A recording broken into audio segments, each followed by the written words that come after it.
I hadn't visited my aunt and uncle in years. They lived alone in Santa Barbara, about 85 miles north from Los Angeles. No kids, no other family around. After I lost my parents to COVID-19, I shut myself off. Stopped visiting, stopped caring. But whenever my aunt would call, she'd say, "You live so close, but you never come.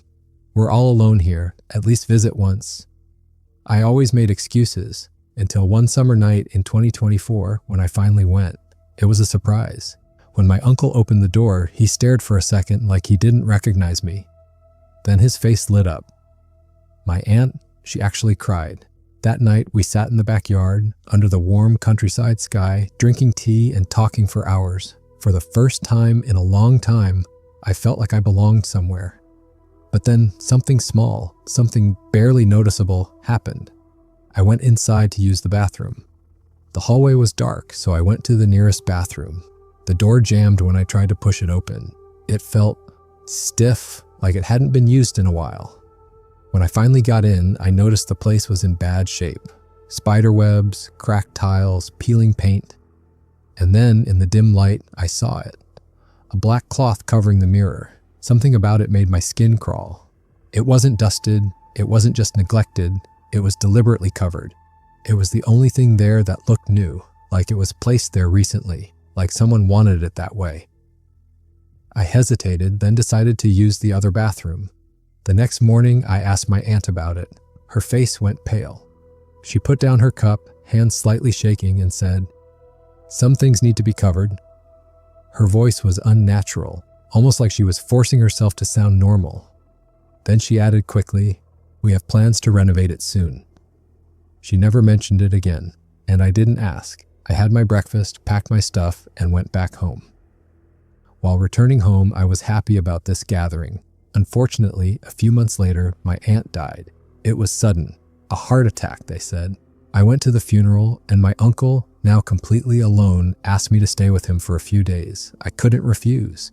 The house felt different without her, colder, emptier. But what unsettled me the most? The mirror was still covered. Even after her death, my uncle hadn't removed it. I smiled faintly, remembering her words. Some things need to be covered. Out of curiosity, I lifted the cloth. At first, it was just my reflection. But the bathroom behind me looked darker than it should have.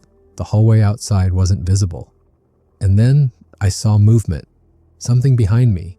Something standing just outside the frame of the mirror. I spun around. There was nothing. I looked back. My reflection in the mirror wasn't following my movements. It was just watching me. Not copying me. Watching. I felt my stomach drop. Then it took a step forward. I didn't. I bolted out of that bathroom so fast I nearly tripped. I slammed the door shut, breathing heavily. But then I heard it. A faint, whispery laugh, coming from inside the bathroom or just from the mirror. I didn't sleep that night. The next morning, the mirror was covered again. I didn't ask my uncle about it, but when I left, he stopped me at the door. His voice was quiet, almost afraid. "She never wanted you to see it." I asked him what he meant. He hesitated, then said, "She covered it because she saw something in there once. Something that wasn't her." I felt a shiver crawl up my spine. I just left and hadn't gone there since. I am scared to death. I can't even stand in front of my mirror at home. I swear I'm afraid of mirrors now. I feel if I see it again, I can't handle that.